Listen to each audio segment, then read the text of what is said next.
Trainees, इस video से हम टिकटॉक पे एडवांस मार्केटिंग का बाकायदा आगाज कर रहे हैं और उसमें सबसे पहला स्टेप जो हम करने जा रहे हैं वो टिकटॉक बिजनेस सेंटर पे अकाउंट क्रिएशन है। आपको याद होगा जब मैं आपको फेसबुक पढ़ा रहा था तो उसमें मैंने आपको मेटा बिजनेस सूट के बारे में बताया था और उसके अंदर हमने मेटा बिजनेस पोर्टफोलियो पे अकाउंट क्रिएट किया था। अब जिस तरह फेसबुक पे मेटा बिजनेस पोर्टफोलियो होता है उसी तरह टिकटॉक पे बिजनेस सेंटर होता है, जहां पे आप पीपल को, यूजर्स को, अकाउंट्स को और साथ साथ एसेट्स को एक ही जगह पे मैनेज कर सकते हैं। तो आइए चलते हैं स्क्रीन पे और देखते हैं कि टिकटॉक बिजनेस सेंटर पे अकाउंट किस तरह से बन सकता है। टिकटॉक बिजनेस सेंटर में अकाउंट क्रिएट करने के लिए हम गूगल पे जाके लिख लेते हैं टिकटॉक बिजनेस सेंटर और जो आपके पास ऑर्गेनिक पहला रिजल्ट आ रहा है वो ही हमारा बिजनेस सेंटर का है, जो कि business.tiktok.com पे है। आप इस पे क्लिक करेंगे तो आप इस वेबसाइट के ऊपर लैंड हो जाएंगे, जहां पे वो आपको वेलकम कर रहा है बिजनेस सेंटर में और बता रहा है कि आप बिजनेस सेंटर में क्या क्या कुछ कर सकते हैं। आप टॉप राइट कॉर्नर पे देखेंगे तो आपके पास लॉगिन की ऑप्शन है और साइन अप की ऑप्शन है। अगर आपका बिजनेस सेंटर का ऑलरेडी अकाउंट क्रिएटेड है तो आप यहां से जाके लॉगिन कर सकते हैं। चूंकि हमारा अभी तक अकाउंट क्रिएटेड नहीं है तो मैं साइन अप के बटन पे क्लिक करूंगा। अब साइन अप के बटन पे मैंने क्लिक किया तो वो यहाँ पे वो मुझे कह रहा है कि अपना ईमेल और पासवर्ड दो ताकि आप साइन अप कर सको, या फिर आप टिकटॉक के जरिए भी साइन अप कर सकती हैं। यानी अगर आपके पास टिकटॉक अकाउंट ऑलरेडी क्रिएटेड है तो आप डायरेक्टली उसके थ्रू भी साइन अप कर सकते हैं। मैं आपको सिखाने के लिए अभी अपने ईमेल के थ्रू इसमें साइन अप करूंगा। तो सबसे पहले मैं अपना ईमेल एड्रेस यहाँ पे लिख लेता हूँ कि मैंने यहाँ पे अपना ईमेल लिख लिया। अब मैं यहाँ पे अपना पासवर्ड सेट कर लेता हूँ। उसके बाद मैं यहाँ से टिकटॉक की जो टर्म्स ऑफ सर्विस है उसको मैं चेक करूंगा, उसको एक्सेप्ट करता हूँ। बाद में आपको वो दे रहा है कि अगर आप सब्सक्राइब करना चाहती हैं कि टिकटॉक आपको न्यूज़ वगैरह आप सेंड करे आपकी ईमेल पे, तो यहाँ से आप उसको सब्सक्राइब कर सकते हैं। और उसके बाद हम क्लिक करेंगे साइन अप के बटन पे। साइन अप के बटन पे क्लिक किया तो वो मुझसे कह रहा है कि वेरिफिकेशन दो कि आप ह्यूमन हो। उसके लिए वो कह रहा है कि सेम शेप को सिलेक्ट करो। तो मैं यहाँ से जो दो सेम शेप्स हैं उनको सिलेक्ट करके कंफर्म कर देता हूँ। अब वो मुझे कह रहा है कि हमने आपके ईमेल पे एक वेरिफिकेशन कोड भेजा है, वो कोड यहाँ पे एंटर करें। तो मैं अपनी ईमेल से वो कोड देके यहाँ पे उसको पेस्ट कर लेता हूँ।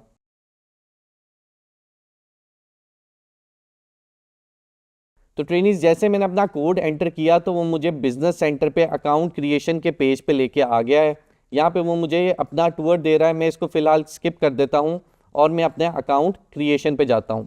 सबसे पहले वो बता रहा है विच बेस्ट डिस्क्राइब यू और योर बिजनेस। अब यहाँ पे वो मुझे दो ऑप्शन दे रहा है कि क्या मैं एक एजेंसी हूँ कि मैं एक एडवर्टाइज़र हूँ। इन दोनों में डिफरेंस क्या है कि एक तो तरीका ये है कि मैं एक मार्केटिंग एजेंसी हूँ और मैं डिफरेंट बिजनेसेस के अकाउंट्स मैनेज करना चाह रहा हूँ अपने बिजनेस सेंटर में। दूसरा तरीका यह है कि मैं डायरेक्ट एडवर्टाइज़र हूँ, यानी मेरा खुद का बिजनेस है और मैं अपने बिजनेस को एडवर्टाइज करना चाह रहा हूँ। तो यहाँ पे मेरे लिए ज़्यादा सूटेबल जो ऑप्शन है वो आई एम एन एडवर्टाइज़र की है, तो मैं इस पर क्लिक कर लेता हूँ। उसके बाद वो कह रहा है कि अपनी कंट्री और रीजन सिलेक्ट करो। यहाँ से मैं पाकिस्तान को सर्च कर लेता हूँ और पाकिस्तान सिलेक्ट कर लेता हूँ। उसके बाद वो मुझे कह रहा है कि अपनी कंपनी का नेम बताओ। तो यहाँ पे हम अपनी कंपनी का नेम ऐड कर देते हैं।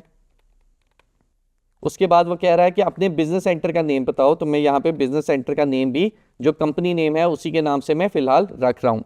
आगे वो आपसे पूछ रहा है अपना टाइम जोन सिलेक्ट करो और उसके बाद वो पूछ रहा है अपनी करेंसी सिलेक्ट करो। बाय डिफ़ॉल्ट करेंसी यहाँ पे यूएसडी है, यानी यूएस डॉलर है। मैं इसको पीकेआर रखना चाहता हूँ तो मैं पाकिस्तानी रुपये भी करेंसी सिलेक्ट कर सकता हूँ। जब ये सारी इन्फॉर्मेशन आप फिल आउट कर लेंगे और उसके बाद आप ये क्रिएट के बटन पे क्लिक करेंगे तो आपका जो बिजनेस सेंटर का अकाउंट है वो आपके पास क्रिएट हो जाएगा। अगले स्टेप पे वो कह रहा है कि क्या आप टू फैक्टर ऑथेंटिकेशन ऑन करना चाहते हैं, यानी जब भी कोई मेंबर आपके बिजनेस सेंटर के अंदर लॉगिन करना चाहे तो उसके अकाउंट पे टू फैक्टर ऑथेंटिकेशन लाजमी लगी हो। तो आपके लिए बेहतर है कि आप इसको टर्न ऑन करें।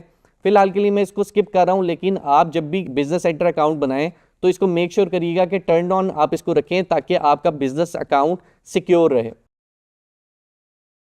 तो ट्रेनीज, मैं अपने बिजनेस सेंटर के अंदर अब लॉगिन हो चुका हूं। सबसे पहले मुझे होम पे वो मुझे गुड मॉर्निंग या गुड इवनिंग कर रहा है। मेरा आगे यूज़र नेम है क्योंकि मैंने अभी तक यूज़र नेम सेट नहीं किया। उसके नीचे मुझे एक्शंस दे रहा है कि आपने कौन कौन से एक्शंस अभी परफॉर्म करने रहती हैं, आप क्या क्या चीज़ें यहाँ पे कर सकते हैं। राइट साइड पे देखें तो मेरे अकाउंट का ओवरव्यू दे रहा है, जिधर मेरे अकाउंट का नाम आ रहा है अरोमा स्टूडियो। नीचे मुझे बता रहा है मेरे कितने यूजर्स हैं, कितने टिकटॉक अकाउंट्स हैं, कितने TikTok business account for management हैं, शॉप्स कितनी है, एडवर्टाइजर अकाउंट कितने हैं, पिक्सल कितने हैं। नीचे मुझे पेमेंट मैनेजमेंट से रिलेटेड ऑप्शन दे रहा है और नीचे एड्स मैनेजर से रिलेटेड चीज़ें दे रहा है। अगर हम अपने लेफ्ट साइड पे देखें तो लेफ्ट साइड पे हमारे पास सबसे पहले ऑप्शन आ रही है परफॉर्मेंस की, और परफॉर्मेंस में देखें तो सबसे पहले हमारे पास पेड रिलेटेड परफॉर्मेंस आ रही है। यानी आप जो भी ऐड चला रहे होंगे और आप उसकी परफॉर्मेंस को व्यू करना चाहते हैं कि मेरी एड्स कैसी परफॉर्म कर रही हैं, तो आप एड्स मैनेजर के बजाय अपने बिजनेस सेंटर से डायरेक्टली यहाँ पे ट्रैक कर सकते हैं कि आपकी परफॉर्मेंस किस तरीके की है। आप अपना ओवरव्यू भी ले सकते हैं, किसी अकाउंट वाइज भी आप चेक कर सकते हैं कि मेरे एक सर्टेन ऐड अकाउंट पे क्या परफॉर्मेंस रही है। यानी अगर आप मल्टीपल ऐड अकाउंट मैनेज कर रहे हैं अपने बिजनेस सेंटर पे, तो आप अकाउंट वाइज भी अपनी परफॉर्मेंस को यहाँ पे चेक कर सकते हैं। उसके बाद आप कस्टम रिपोर्ट्स भी यहाँ पे जनरेट कर सकते हैं। ये फिलहाल अभी हमारा, क्योंकि अकाउंट भी एक तो न्यू है, हमारे पास डेटा भी नहीं है, और ये सारी चीज़ें मैंने आपको आगे चल के सिखानी है, तो मैं फिलहाल इनको यहाँ पे स्किप कर रहा हूँ। परफॉर्मेंस के बाद जो अगली हमारे पास यहाँ पे कैटेगरी आ रही है वो आ रही है क्रिएटिव्स की। क्रिएटिव्स में सबसे पहले आपके पास पोस्ट आ रही हैं, यानी आपने अपने टिकटॉक अकाउंट पे जो पोस्ट की हुई हैं आप यहाँ से उनको मैनेज कर सकते हैं, या जो पोस्ट आपने अभी स्केड्यूल की हुई है आप उनको यहाँ पे मैनेज कर सकते हैं। उसके बाद अगली ऑप्शन है आपके पास क्रिएटिव लाइब्रेरी की। क्रिएटिव लाइब्रेरी को हमने आगे जाके अभी डिस्कस करना है, तो फिलहाल हम इसको यहाँ पे स्किप कर लेते हैं। नेक्स्ट हमारे पास ऑप्शन आती है मैनेजमेंट की। अब मैनेजमेंट के अंदर अगर आप देखें तो आपको ऑप्शन नजर आ रही है यूजर्स की, अकाउंट्स की, एसेट्स की और पार्टनर्स की। ये देख के आपको फिमिलियर सा लगेगा जैसे आपने ऑलरेडी ये चीज़ें पहले देखी नहीं है। तो जैसे मैंने आपको स्टार्ट में बताया था वीडियो के कि ये बहुत सिमिलर है जो हम मेटा बिजनेस पोर्टफोलियो में काम करते हैं। तो हम इसको देख लेते हैं एक दफ़ा। मैनेजमेंट के अंदर सबसे पहले हमारे पास यूजर्स आ जाते हैं कि कौन कौन से लोग हमारे इस बिजनेस सेंटर को यूज़ कर सकते हैं। उसके अंदर एक यूज़र ऑलरेडी एडिड है जो मैं खुद हूँ। अगर मैं कोई मेंबर ऐड करना चाहूँ तो मैं यहाँ ऐड मेंबर्स की बटन पे क्लिक करूँगा। आगे वो मुझे कह रहा है ईमेल एड्रेस बताओ कि जिसको आप एक्सेस देना चाहते हो इस बिजनेस सेंटर की। मैं यहाँ पे एक ईमेल एड्रेस लिख लेता हूँ। उसके बाद वो बता रहा है कि आप कौन सा रोल इसको असाइन करना चाहते हो। एक आपके पास सबसे पहला रोल आ जाता है एडमिन का। एडमिन के पास पूरी एक्सेस होगी बिजनेस सेंटर की। एडमिन कोई भी एक्शन परफॉर्म कर सकता है आपके बिजनेस सेंटर के ऊपर। अगली आपके पास ऑप्शन है स्टैंडर्ड की। Standard members can only work on accounts they been assigned to. यानी जब आप किसी को स्टैंडर्ड एक्सेस देते हैं तो उसके बाद आप उनको मल्टीपल अकाउंट्स की एक्सेस देते हैं। तो जिस जिस अकाउंट की आप एक्सेस देंगे वो सिर्फ और सिर्फ उन्हीं अकाउंट को मैनेज कर सकते हैं, वो पूरे बिजनेस सेंटर को ये मैनेज नहीं कर सकते। स्टैंडर्ड के बाद अगली ऑप्शन हमारे पास है फाइनेंस मैनेजर की। यानी अगर आप चाहते हैं कि कोई शख्स ऐसा है जो आपके फाइनेंसिस को देख रहा है तो उसको आप ये एक्सेस दे सकते हैं, और वो सिर्फ और सिर्फ आपके टिकटॉक बिजनेस सेंटर पे जो फाइनेंसिस हैं उनको मैनेज कर सकता है, उसके अलावा किसी और ऑप्शन को वो नहीं एक्सेस कर सकता। उसके बाद फाइनेंस एनालिस्ट है, यानी ये वो शख्स हो सकता है कि जिसको सिर्फ और सिर्फ एनालाइज करने के लिए कि हमारे फाइनेंशियल रिकॉर्ड्स कैसे रहे हैं आप उसको ये एक्सेस दे सकते हैं। यानी वो आपके जो पेमेंट मेथड है उसके अंदर तब्दीली नहीं कर सकता, आपकी जो पेमेंट डिडक्ट हो रही है उसके अंदर चेंजेस नहीं कर सकता, वो सिर्फ और सिर्फ इसको एनालाइज कर सकता है। तो यहाँ पे आपने डिसाइड करना है कि आपने कौन सी एक्सेस देनी है। मैं फिलहाल फॉर एग्जांपल कहता हूँ कि मैं इसको एडमिन की एक्सेस देना चाहता हूँ, और मैं उस सिलेक्ट करके नेम पे जाके यूज़र का नेम लिख दूंगा। मैं फॉर एग्जांपल कह देता हूँ ये फ़हद उस्मान है, उसका ईमेल एड्रेस आ जाएगा और मैं नेक्स्ट के बटन पे क्लिक कर दूंगा। अब वो मुझे कह रहा है कि आप किस किस चीज़ की एक्सेस देना चाहते हैं इस यूज़र को। यहाँ पे आपके पास डिफरेंट कैटेगरीज आ रही हैं जो हमने आगे चल के पढ़नी भी है, डिस्कस भी करनी है। तो यहाँ से आप सिलेक्ट करेंगे कि आपने किस चीज़ की एक्सेस देनी है। फॉर एग्जांपल एडवर्टाइजर अकाउंट की अगर आपने एक्सेस देनी है तो यहाँ से आप एडवर्टाइजर अकाउंट सिलेक्ट करेंगे और उसके बाद उसकी परमिशन सिलेक्ट करेंगे। तो ये देखें बाय डिफ़ॉल्ट उसने एडमिन को चेक किया हुआ क्योंकि मैंने एक्सेस ही उसको एडमिन की दी हुई है, और इसी तरीके से मैं डिफरेंट कैटेगरीज में डिसाइड करूँगा कि किस किस चीज़ की एक्सेस मैं देना चाहता हूँ इस एडमिन को, और मैं उसके बाद सेव के बटन पे क्लिक कर दूंगा। ट्रेनीज नेक्स्ट स्टेप पे वो मुझे कह रहा है कि अपनी आइडेंटिटी वेरीफाई करो, और उसके लिए उसने मेरे जो ईमेल एड्रेस एसोसिएटेड है मेरे बिजनेस सेंटर के साथ उस पर एक वेरिफिकेशन कोड भेजा है। तो हम वो कोड वहाँ से कॉपी करके यहाँ पे पेस्ट करते हैं। ट्रेनीज यहाँ पे मैंने कोड एंटर कर दिया और मैं नेक्स्ट के बटन पे क्लिक कर देता हूँ। तो यहाँ पे आप देख सकते हैं कि मेंबर के अंदर एक नया मेंबर आ गया है और स्टेटस के अंदर पेंडिंग आ रहा है, क्योंकि मैंने जिसको एक्सेस भेजी है उसने अभी तक इसको एक्सेप्ट नहीं किया। जब वो इस एक्सेस को एक्सेप्ट कर लेगा तो यहाँ पे ये पेंडिंग की जगह एक्टिव शो हो जाएगा। ट्रेनिज जब भी आपने क्लाइंट के साथ अपने काम कर रहे होना है और क्लाइंट का एड्स अकाउंट आपको एक्सेस चाहिए उसकी, तो आप क्लाइंट को गाइड कर सकते हैं कि वो अपने बिजनेस सेंटर से इस तरीके से आपको एक्सेस दे सकता है। अब यूजर्स के बाद हमारे पास जो अगली ऑप्शन आ जाती है वो आ जाती है अकाउंट्स की। अकाउंट्स में हमारे पास 3 तरह के यहाँ पे अकाउंट्स आ रहे हैं। एक तो है हमारे पास एडवर्टाइजर अकाउंट। अभी हमारे पास क्योंकि कोई एडवर्टाइजर अकाउंट नहीं है तो वो मुझे यहाँ पे एडवर्टाइजर अकाउंट क्रिएट करने की ऑप्शन बता रहा है। उसके बाद हमारे पास टिकटॉक अकाउंट्स आ जाते हैं, यानी हमने जो अपना टिकटॉक का अकाउंट पिछली वीडियोस में बनाया था, हम अपने बिजनेस सेंटर में उस टिकटॉक अकाउंट को भी मैनेज कर सकते हैं और उसकी एक्सेस भी डिफरेंट मेंबर्स को दे सकते हैं। उसी तरह ही हमारे पास टिकटॉक 1 का अकाउंट है, अगर आपने उसकी एक्सेस भी किसी मेंबर को देनी है तो आप यहाँ से दे सकते हैं। अब यहाँ पे एक तो ये ऑल अकाउंट्स में 3 हमारे पास अकाउंट्स आ रहे हैं। उसके बाद अकाउंट ग्रुप्स की हमारे पास भी ऑप्शन है। इसमें आप क्या कर सकते हैं, इसमें आप मल्टीपल अकाउंट्स को एक जगह पे ग्रुप कर सकते हैं। ये आपको करने की ज़रूरत क्यों पेश आती है? इसकी ज़रूरत तब पेश आती है कि जब आप मल्टीपल बिजनेसेस को एक ही बिजनेस सेंटर के अंदर मैनेज कर रहे होते हैं। जब आप मल्टीपल बिजनेसेस को एक ही जगह पे मैनेज कर रहे होते हैं तो आपको ग्रुप बनाने की ज़रूरत पड़ती है। जैसे एक बिजनेस का एडवर्टाइज़र अकाउंट, उसी बिजनेस का टिकटॉक अकाउंट आप एक ही जगह पे ग्रुप करना चाहते हैं ताकि मिक्सअप ना हो, उसके लिए आप अकाउंट ग्रुप्स में जाके ग्रुप बना सकते हैं हर बिजनेस का अलग अलग। अकाउंट्स के बाद हमारे पास जो अगली ऑप्शन आ जाती है वो आ जाती है एसेट्स की। अब एसेट्स में हमने मेटा जब पढ़ा था, जब फेसबुक पढ़ा था, तो उसमें हमने पढ़ा था पिक्सेल्स के बारे में, कैटलॉग्स के बारे में, ऑडियंस के बारे में, लीड्स के बारे में, फॉर्म्स के बारे में। तो उसी तरीके से आप यहाँ से भी अपना पिक्सेल क्रिएट कर सकते हैं, कैटलॉग क्रिएट कर सकते हैं, ऑडियंसेस क्रिएट कर सकते हैं, लीड्स क्रिएट कर सकते हैं, फॉर्म्स क्रिएट कर सकते हैं और उसकी एक्सेस भी मल्टीपल मेंबर्स को या किसी अपने पसंदीदा या जिस मेंबर को आप एक्सेस देना चाहें वो आप यहाँ से दे सकते हैं।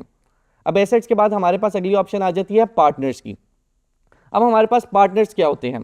पार्टनर्स की ज़रूरत हमें तब पड़ती है कि जब हम एक या तो बिजनेस है या हम एक एजेंसी हैं। अब हम एग्जांपल ले लेते हैं कि हम एक बिजनेस है और हमने अपने जो बिजनेस है उसकी मार्केटिंग सुपुर्द करनी है किसी एजेंसी को, मार्केटिंग एजेंसी को। अब हमारे पास पहले ऑप्शन तो थी कि हम यूज़र में जाके किसी बंदे को एक एक्सेस दे दें, लेकिन जब हमने एजेंसी के साथ काम करना होता है तो एजेंसी के पास अपने एम्प्लॉयज़ होते हैं और उन्हें अपने मेंबर्स को अलग अलग लेवल की एक्सेस देनी होती है। फॉर एग्जांपल उनके पास कोई बंदा हो सकता है जिसने एडवर्टाइज़र अकाउंट की एक्सेस चाहिए हो, जिसको कोई बंदा हो सकता है जिसको टिकटॉक अकाउंट की सिर्फ और सिर्फ एक्सेस चाहिए हो। तो एजेंसी बार बार आपसे रिक्वेस्ट करे कि मेरे इस मेंबर को ये एक्सेस दे दें, इस मेंबर को ये एक्सेस दे दें, तो ये आपके लिए भी पॉसिबल नहीं होता और काफ़ी हेक्टिक हो जाता है। उसमें हम क्या कर देते हैं, हम उसमें पार्टनर्स में जाके उस एजेंसी को एक्सेस दे देते हैं अपने बिजनेस सेंटर में जिस जिस चीज़ की हम एक्सेस देना चाहें। फिर वो जो हमारी पार्टनर एजेंसी है वो मैनेज कर सकती है उन जो एक्सेस उनके पास है उसमें से अपने मेंबर्स को। तो अगर आप किसी एजेंसी के साथ काम कर रहे हैं या आप खुद एक एजेंसी हैं और आप किसी बिजनेस को ऑनबोर्ड करना चाहते हैं तो आप पार्टनर की मदद से यहाँ पे कर सकते हैं। पार्टनर के बाद हमारे पास मल्टीपल सेटिंग्स आ रही हैं, जिसमें सबसे पहले हमारे पास सेटिंग्स आ रही हैं प्रमोशन की। अगर आप टिकटॉक की कोई प्रमोशन या कोई रिवॉर्ड विन करते हैं वो आपके पास यहाँ पे शो होगा। उसके बाद ब्रांड सेफ्टी हब हमारे पास आ जाता है। ब्रांड सेफ्टी हब में हमारे पास ऑप्शन आ जाती है कि हम किस तरह का कंटेंट अपने एड्स में या हमारा जो कंटेंट पब्लिश हो रहा है वो किस कंटेंट के बीच में दिखाना चाह रहे हैं। अगर हम चाहते हैं कि हम इन्वेंट्री फ़िल्टर लगा दें और अपना कंटेंट ऐसे लोगों को दिखाएं या ऐसे कंटेंट के बीच में दिखाएं जो ज़्यादा से ज़्यादा 18+ ना हो और इन्वेंट्री कंट्रोल हो, तो उसमें हमारे पास यहाँ पे ऑप्शंस आ जाती हैं कि हम इन्वेंट्री फ़िल्टर यहाँ पे लगा सकें। और हमारे पास 3 ऑप्शन यहाँ पे आ जाती हैं इन्वेंट्री फ़िल्टर की, जिसमें एक्सपेंडेड है, स्टैंडर्ड है या लिमिटेड इन्वेंट्री है। आप यहाँ से जाके सिलेक्ट कर सकते हैं अपना इन्वेंट्री फ़िल्टर और चेक कर सकते हैं कि आप किस तरह के कंटेंट के बीच में अपनी जो कंटेंट है उसको पब्लिश करना चाहते हैं। उसके बाद आपके पास एडिशनल कंट्रोल्स हैं जिसमें आप कैटेगरी एक्सक्लूजन डाल सकते हैं कि फॉर एग्जांपल एक सर्टेन कैटेगरी के अंदर आप चाहते हैं कि आपकी ऐड ना नजर आए तो आप यहाँ से वो सिलेक्ट कर सकते हैं, या फिर आप एक वर्टिकल सिलेक्ट कर सकते हैं, यानी एक पूरी इंडस्ट्री सिलेक्ट कर सकते हैं कि जिसके अंदर आप चाहते हैं कि आपकी ऐड या आपका कंटेंट पोस्ट ना हो, आप वो भी यहाँ से जाके एडिट कर सकते हैं। उसके बाद जो हमारे पास अगली ऑप्शन आ जाती है वो आ जाती है बिजनेस सेटिंग्स की। बिजनेस सेटिंग्स में जब आती हैं हम तो हमारे पास सबसे पहले आ जाता है बिजनेस सेंटर इन्फॉर्मेशन। उसमें हमारे पास ऑप्शन आ जाती है कि हम अपना जो प्रोफाइल पिक्चर है बिजनेस सेंटर की वो यहाँ से चेंज कर लें। तो अगर आप चाहते हैं कि अपना लोगो बिजनेस का यहाँ पे आप ऐड करना चाहें तो आप इस ऑप्शन को क्लिक करके ऐड कर सकते हैं। हमारे बिजनेस सेंटर का नेम आ रहा है वो आप एडिट करना चाहें तो आप यहाँ से कर सकते हैं। उसके बाद हमारे बिजनेस सेंटर की आईडी आ रही है, ये जब आपने किसी को एक्सेस देनी हो या किसी से एक्सेस लेनी हो पार्टनर की सूरत में फॉर एग्जांपल, तो आपको बिजनेस सेंटर की आईडी की ज़रूरत पड़ेगी, वो आप यहाँ से ले सकते हैं। उसके बाद वो मुझे बता रहा है मेरे अकाउंट की हेल्थ, यानी मेरी कोई रिस्ट्रिक्शन तो नहीं आई हुई है अकाउंट पे, कोई मैंने वायलेशन तो नहीं की हुई। अगर कोई वायलेशन होगी, कोई रिस्ट्रिक्शन होगी तो वो हमें अकाउंट हेल्थ में यहाँ पे शो कर देगा। उसके बाद मुझे बता रहा है कि मेरे अकाउंट में इस वक्त एडमिन कितने हैं, तो वहाँ पे मुझे बता रहा है कि एक ही एडमिन है और उसका ईमेल मुझे यहाँ पे बता रहा है। नेक्स्ट स्टेप पे जाएंगे तो हमें वहाँ पे बता रहा है योर इन्फॉर्मेशन, यानी जो अकाउंट मैंने अभी क्रिएट किया और जो यूज़र मुझे असाइन किया गया ये उसकी इन्फॉर्मेशन आ रही है। और अगर हम इसको एडिट करना चाहें तो हम यहाँ से जाके इसकी सेटिंग्स को भी एडिट कर सकते हैं। तो उसमें देखें तो हमारे पास सबसे पहले यूज़र नेम आ रहा है और यहाँ पे आप देख सकते हैं कि उसने एक बड़ा रैंडम सा मुझे यूज़र नेम यहाँ पे असाइन किया हुआ है। मैं इसको चेंज करना चाहूँ तो मैं यहाँ से चेंज भी कर सकता हूँ। मैं फॉर एग्जांपल यहाँ पे कह देता हूँ कि मैं अपना यूज़र नेम चेंज करके ये रखना चाहता हूँ। तो यहाँ पे मेरा जो यूज़र नेम है वो चेंज हो चुका हुआ है। उसके बाद मेरा ईमेल एड्रेस आ रहा है कि अगर मैं अपना ईमेल एड्रेस चेंज करना हो तो मैं यहाँ से चेंज कर सकता हूँ। अपना फ़ोन नंबर ऐड करना चाहूँ तो मैं यहाँ से अपना फ़ोन नंबर ऐड कर सकता हूँ। टिकटॉक अकाउंट इस अकाउंट के साथ लिंक करना चाहूँ तो मैं यहाँ से कर सकता हूँ, जो कि मैंने आगे चल के आपको सिखाना है, तो मैं फ़िलहाल के लिए इसको स्किप कर रहा हूँ। अपना पासवर्ड चेंज करना चाहूँ तो मेरे पास उसकी भी ऑप्शन है। और राइट साइड पे अगर मैं अपना अकाउंट डीएक्टिवेट करना चाहूँ तो मैं यहाँ से अपना अकाउंट भी डीएक्टिवेट कर सकता हूँ। पर्सनल इन्फॉर्मेशन के बाद हमारे पास डेटा सिक्योरिटी की ऑप्शन आ जाती है। डेटा सिक्योरिटी के अंदर वो कह रहा है कि अपनी आइडेंटिटी को यहाँ पे वेरीफाई कर लें, ताकि कल को आपने जब दोबारा लॉगिन करना हो और आपके पास एक्सेस किसी वजह से ना हो तो आप इन फ़ोन नंबर या अपने ईमेल के थ्रू अपने अकाउंट की एक्सेस वापस ले सकें। उसके बाद हमारे पास अकाउंट सिक्योरिटी की ऑप्शन आ जाती है, जिसमें वो हमसे 2 फैक्टर वेरिफिकेशन को कह रहा है कि सेटअप कर लो। और उसके बाद हम मुझे बता रहा है कि ऑथराइज डिवाइस मैनेजमेंट अगर आपने करनी है कि किसी डिवाइस को ऑथराइज करना है कि सिर्फ वही डिवाइस आपके अकाउंट को एक्सेस करे, तो यहाँ से आप वो भी कर सकते हैं। और नेक्स्ट हमारे पास नोटिफिकेशन की ऑप्शन है। यहाँ पे आपको किस किस तरह की नोटिफिकेशन आप इस अकाउंट से रिलेटेड रिसीव करना चाहते हैं, आप यहाँ से वो भी सिलेक्ट कर सकते हैं और ये टॉगल को ऑन ऑफ करके डिसाइड कर सकते हैं कि कौन सी नोटिफिकेशन की सेटिंग्स आप सेटअप करना चाहते हैं। बिजनेस सेंटर में बिजनेस सेटिंग के बाद हमारे पास अगली ऑप्शन आ जाती है वेरिफिकेशन की। अगर आप चाहते हैं कि आप अपने बिजनेस को वेरीफाई करें और आपका पास एक रजिस्टर्ड बिजनेस है, तो आप अपने बिजनेस की यहाँ पे वेरिफिकेशन भी कर सकते हैं। इसमें आपको लीगल डॉक्यूमेंट्स को अपलोड करना पड़ेगा, फिर ही आपको टिकटॉक अलाउ करेगा कि आप अपने बिजनेस को वेरीफाई कर सकें। तो अगर आपका बिजनेस रजिस्टर्ड नहीं है तो आप इसको फिलहाल स्किप कर देंगे। लास्ट में हमारे पास एक्टिविटी लॉग आ जाता है, जहाँ पे वो आपको बता देगा कि आपके अकाउंट में क्या क्या कुछ एक्टिविटी हुई, किसको एक्सेस दी गई। अब आप यहाँ पे देख सकते हैं वो बता रहा है कि इस बंदे यूज़र को एक्सेस दी गई, इसका आप नाम चेंज कर दिया गया इस यूज़र का। तो इसमें आपकी जो भी एक्टिविटी होगी वो आपके पास यहाँ पे शो हो रही होगी। ट्रेनीज, अभी तो हमने बात कर ली बिजनेस सेंटर की और मैंने आपको बता दिया कि बिजनेस सेंटर में आपके पास क्या क्या इंफॉर्मेशन होती है। आगे चल के हम बात करेंगे एडवर्टाइजर अकाउंट की और हम टिकटॉक के ऊपर अपना एड्स अकाउंट क्रिएट करेंगे।